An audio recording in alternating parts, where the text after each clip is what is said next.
Hola a todos, mi nombre es Mónica Medina y junto con las maestras bilingües interculturales Sandra Capanzi y Verónica Filomón, la primera perteneciente al pueblo Mocoy, la segunda al pueblo Com del barrio Mapic, acá de la ciudad de Resistencia, vamos a estar acompañándonos en el curso denominado Lenguas y Situación Sociolingüística de los Pueblos Indígenas del Gran Chaco y la región guaranítica, en el marco de la Diplomatura de Pueblos Indígenas e Interculturalidad. Para esta primera clase, ustedes cuentan con este breve video expositivo, donde voy a retomar solo la noción de lengua y de continuidades dialectales. Por otro lado, también cuentan con una guía de clase y algunos videos para realizar ejercicios. En la guía de clase lo que van a encontrar es no solo una sistematización teórica, sino que además la propuesta de algunos ejercicios o actividades. Existe un ejercicio, una actividad que tienen que realizar de carácter obligatoria, que es la participación en el foro, a partir de la observación del video de Silvia Molol, ¿sí? Bien, entonces, vamos a empezar por acá. Vamos a empezar con la noción de lengua, ¿sí? En la guía de clases yo les dejé la lectura del texto de Baño teniendo en cuenta tres tópicos de análisis. Por un lado, la lengua como hipóstasis, por otro lado, la lengua como poder político y cultural, y por otro lado, la lengua como ideología. Yo voy a retomar estos tópicos a grandes rasgos para que ustedes puedan tener una guía de comprensión de estos tópicos. Primero Baño va a decir que la lengua, si bien la podemos reconocer, identificar, o podemos reconocer una o varias lenguas, no es fácil de definir qué es, ni siquiera para los lingüistas, ni siquiera para la ciencia de la lingüística. Pero ¿por qué no es un concepto fácil ni preciso? Y él va a decir, bueno, porque es difícil ubicar a la lengua en una única perspectiva por su doble naturaleza, en tanto hecho biológico y por el otro lado como elemento cultural, porque la lengua es aquello que nos identifica, es aquello a través de lo cual los hablantes nos embanderamos, podemos defender nuestra identidad, nuestra ideología. Es aquello que nosotros adquirimos en el seno de una sociedad. Si bien es un hecho biológico, lo desarrollamos en la convivencia dentro de una comunidad lingüística. Entonces, la lengua no es un concepto fácil ni preciso de definir porque existen ciertas representaciones u opiniones sobre las lenguas. Esto está compuesto de prejuicios acumulados en el tiempo por los siglos y que son transmitidos de generación en generación sin una crítica y sin un cuestionamiento a esa idea que tenemos de las lenguas. Por ejemplo, considerar que un dialecto no es una lengua, es un prejuicio. Considerar que el alemán es una lengua difícil de aprender, tosca, ruda. O decir, por ejemplo, que el portugués es una lengua fácil de aprender. Son todas representaciones que de alguna manera influyen al momento de definir o de aprender esa lengua. Entonces, retomando un poco lo que decíamos en la diapositiva anterior de esta doble naturaleza de la lengua, Baño va a decir en la lengua lo que es biológico y natural y lo que es sociocultural no se separan fácilmente, o quizás nunca. Por lo tanto, para un análisis mínimamente honesto del fenómeno del lenguaje humano, es imprescindible dar cuenta de aspectos estructurales, sistémicos y también de sus aspectos socioculturales, culturales, políticos e ideológicos. Lo más sensato es intentar conocer la dinámica social del lenguaje, su impacto en la vida de las comunidades humanas, los orígenes culturales del sistema lingüístico que no pueden ser estudiados fuera de las circunstancias reales de sus hablantes. Entonces, desde nuestra perspectiva de análisis, que es la sociolingüística, nosotros no podemos estudiar solamente el sistema lingüístico, sino que la sociolingüística se propone ver cómo ciertos factores sociales impactan en el sistema lingüístico, en la vida de los hablantes, en el dinamismo de la lengua. ¿Sí? Seguimos por acá. La lengua, las lenguas no son las lenguas son heterogéneas, cambiantes, variables y flexibles. Es una existencia casi intangible, solo percibida por los oídos o la visión. Y acá aparece una noción que les puede resultar tal vez novedosa, que es la noción de la lengua como hipóstasis. El ejemplo más claro de la lengua como hipóstasis es la estandarización de las lenguas. Nosotros cuando estandarizamos una lengua a partir de una política lingüística, se diseña la planificación y parte de la planificación lingüística es la estandarización, nosotros lo que estamos haciendo es cosificar o recortar una porción de esa lengua, ¿sí? ¿Para qué? Para describirla, para analizarla, para formar vocabularios, para armar gramática, elaborar gramática. Entonces, estamos cosificando. Piensen, si no, en lo que sucede con las lenguas indígenas. Las lenguas indígenas que son de tradición oral, cuando se oficializan en el Chaco a través de la ley 6604, se necesita, para poder implementarla en los distintos ámbitos del sector público, describirla, estandarizarla.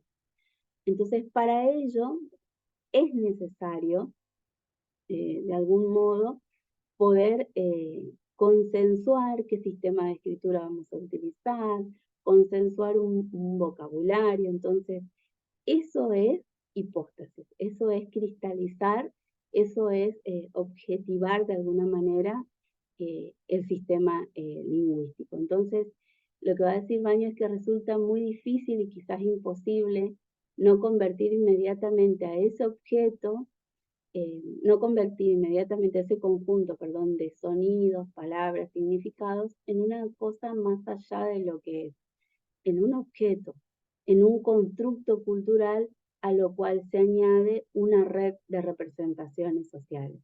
Porque no es lo mismo una lengua estandarizada desde el punto de vista de las ideas o creencias sociales que una lengua que carece de estandarización, sobre todo para el ámbito de la enseñanza. Por acá. La lengua es un constructo también político e ideológico y acá aparecen las políticas lingüísticas.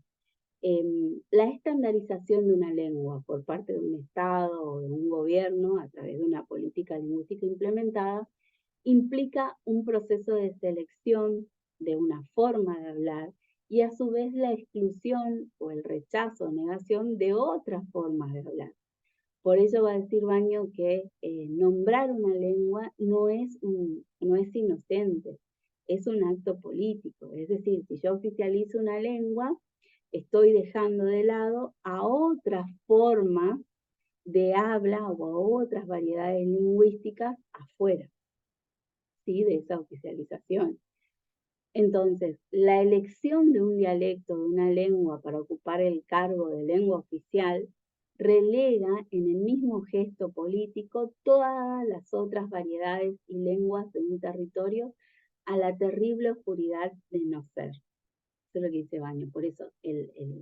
Por eso decimos que la lengua es un constructo político e ideológico, porque el acto de nombrarla no es un acto inocente, sino que es un acto que de alguna manera le otorga poder. La lengua es un instrumento poderoso.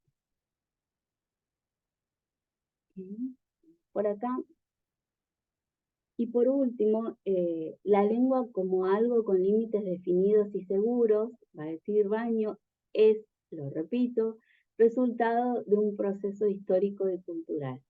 En la vida íntima de las personas y las comunidades no hay lengua. Lo que hay, sí, son variedades lingüísticas, lo que también se suele llamar dialecto, un término que la sociolingüística contemporánea prefiere evitar por el carácter tradicionalmente despectivo que adquirió en el tiempo. Entonces, todos nosotros somos hablantes de variedades lingüísticas o de un dialecto.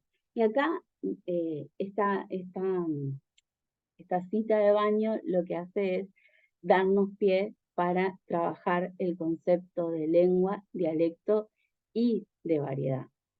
Entonces, lo primero que vamos a mencionar es que Romei afirma que las nociones de lengua y dialecto son construcciones más bien sociales, son construcciones sociales y no lingüísticas. Entonces, ¿qué quiere decir Romei con esto? En primer lugar, que es muy difícil de definir a una lengua, como ya lo estuvimos viendo con Baño, que es difícil decir dónde empieza y dónde termina una lengua, precisamente porque estuvimos hablando recién de que tiene límites difusos, y es cuestionable también esa ideología, si la lengua es poder, de un Estado, una lengua, una nación, una lengua. Esta idea de que en un país, por ejemplo, Argentina, que es un país plurilingüe, si bien tiene de facto una lengua oficial, que es el español,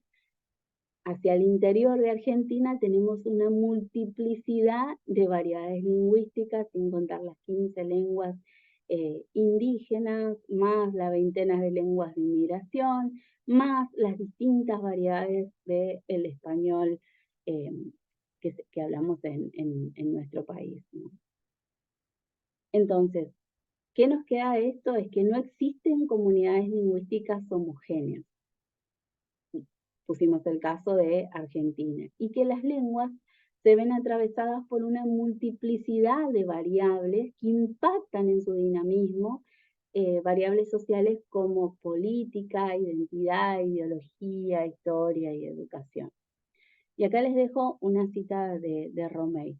Términos como lengua y dialecto son, desde el punto de vista lingüístico, nociones no técnicas, puesto que no hay ningún procedimiento objetivo para determinar cuándo los hablantes encontrarán que dos variedades son lo suficientemente parecidas como para escribirla a la misma lengua. Cualquier intento de contar lenguas distintas es un artefacto clasificatorio, pero no necesariamente un reflejo de las prácticas comunicativas reales. Un ratito, entonces, lo que nosotros nos tiene que quedar claro que una lengua está compuesta por un conjunto de variedades que comparten ciertas características fonológicas, sintácticas y léxicas, ¿sí? Entonces, la lengua como entidad estática, cerrada, no existe. Es una ficción. Una generalización necesaria, por eso la tenemos que estandarizar o tenemos que hacer un recorte, que sirve para ciertos tipos de estudios. Entonces, Chambers y Trachil van a decir, si nosotros decimos que la lengua es un conjunto de variedades o de dialectos, van a decir que todos los hablantes lo son de un dialecto o de una variedad, y que no tiene sentido pensar que existen dialectos lingüísticamente superiores o inferiores. Entonces, por eso subrayo eso en la diapositiva. Todo dialecto es dialecto de una lengua y pueden ser considerados como subdivisiones de una lengua particular. Entonces, hablar una lengua es hablar un dialecto, ¿sí? Pasamos entonces. ¿Cuáles son las causas del desarrollo de diferentes dialectos o de variedades? Tenemos factores externos a las lenguas y tenemos factores internos. Para los factores externos tenemos que considerar características como sociales, históricas, geográficas. Entonces, se forman nuevos dialectos o variedades por movimientos migratorios, por factores geográficos como por ejemplo ríos, montañas, que de alguna manera establecen en un límite y eso hace que se mantengan ciertas diferencias dialectales, por el contacto entre lenguas, que muchas veces se observan cambios o cierto impacto en las variedades a nivel sobre todo fonológico y léxico, ¿sí? Lo que no impide que podamos ver también cambios en otros niveles lingüísticos, y por factores internos, las lenguas cambian con en el tiempo y ofrecen a sus hablantes diversas posibilidades similares de expresión. Si algunos grupos se inclinan por una posibilidad y otros por otras, nacen así las diferencias dialectales.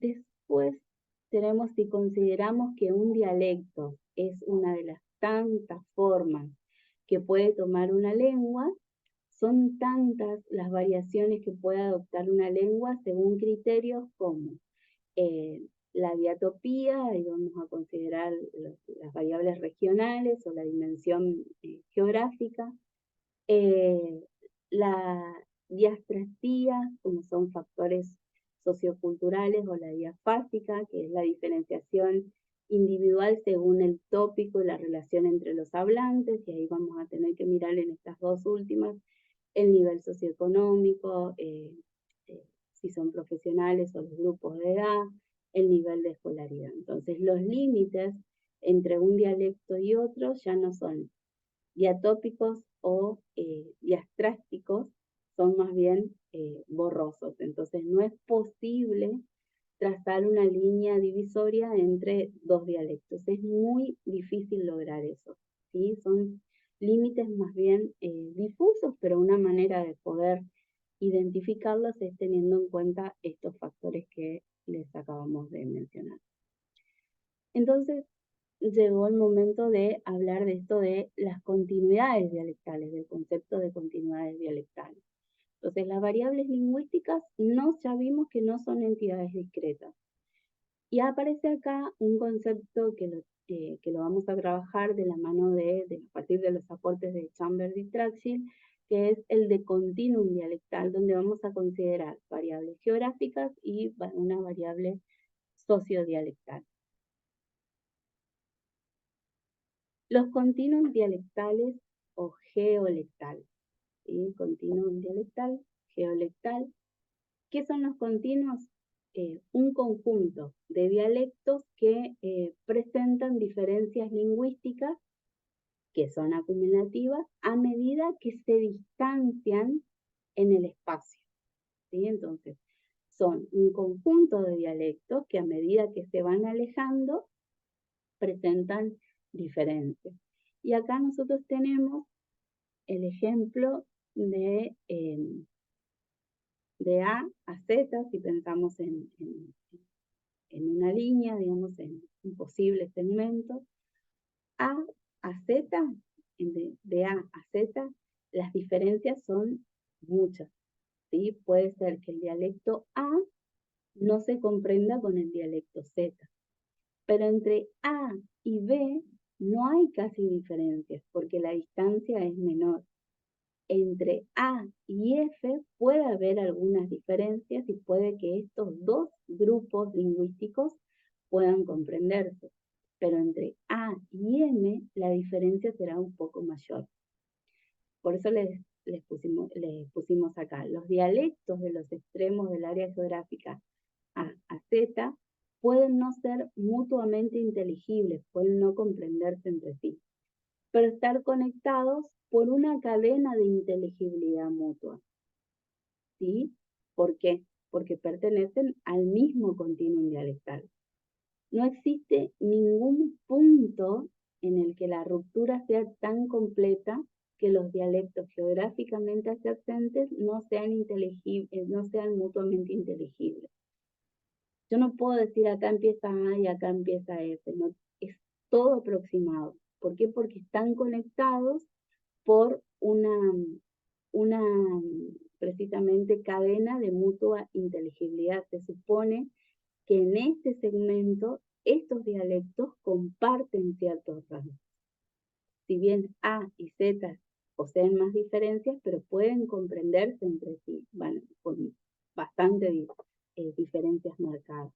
Pero la comprensión entre A y B será mucho mayor que entre A y M, por ejemplo. No es eso, ya leí, y el efecto acumulativo de las diferencias lingüísticas es tal que cuanto más grande es la separación geográfica, mayor dificultad de comprensión vamos a tener. Pero veamos un ejemplo en concreto del famoso continuum dialectal wichí, que abarca la provincia de Salta, Formosa y Chaco, ¿sí? Por ejemplo, acá vamos a tomar el ejemplo de la chica, está apareciendo, ahí está. Por ejemplo, chica en wichí, en Tartagal se dice ilú, ¿sí? Perdón la pronunciación. Y fíjense la distancia de Tartagal a Ingeniero Juárez, se dice elé. Hay un cambio acá a nivel de vocal, ¿sí? Hay un cambio de vocal. Ilú, y en Ingeniero Juárez, que es mayor la distancia, se dice elé. Pero en cambio, entre Rivadavia e Ingeniero Juárez, se mantiene esa vocal, elé, elé. Pero la distancia es mayor entre Tartagal y Rivadavia, y Lu para Tartagal, L para Rivadavia. Entonces, hay un cambio aquí de vocal. Es probable que la comunidad lingüística wichí de Tartagal tenga algunas diferencias con la comunidad de Ingeniero Juárez. Puede ser que entre Rivadavia e Ingeniero Juárez, en estas dos comunidades lingüísticas, puedan comprenderse sin mayores dificultades que entre Tartagal e Ingeniero Juárez. ¿Sí? Entonces acá las diferencias pueden ser un poquito mayores, acá ya son mayores, y acá las diferencias son menores. Bueno, en Sausalito también ahí me había faltado, sabía que eran 4, entre Rivadavia y el Sausalito, por ejemplo, que se pronuncia la chica, el E y el E, también las diferencias son mínimas. Por lo tanto, estos dos grupos lingüísticos, el de Rivadavia y Sausalito, pueden comprenderse sin mayor dificultad. En este continuum dialectal, mayor diferencia va a haber entre Tartagal e Ingeniero Juárez. Bien, los continuum dialectales sociolectal. ¿Qué son los continuos dialectales sociolectal? Sociolectales.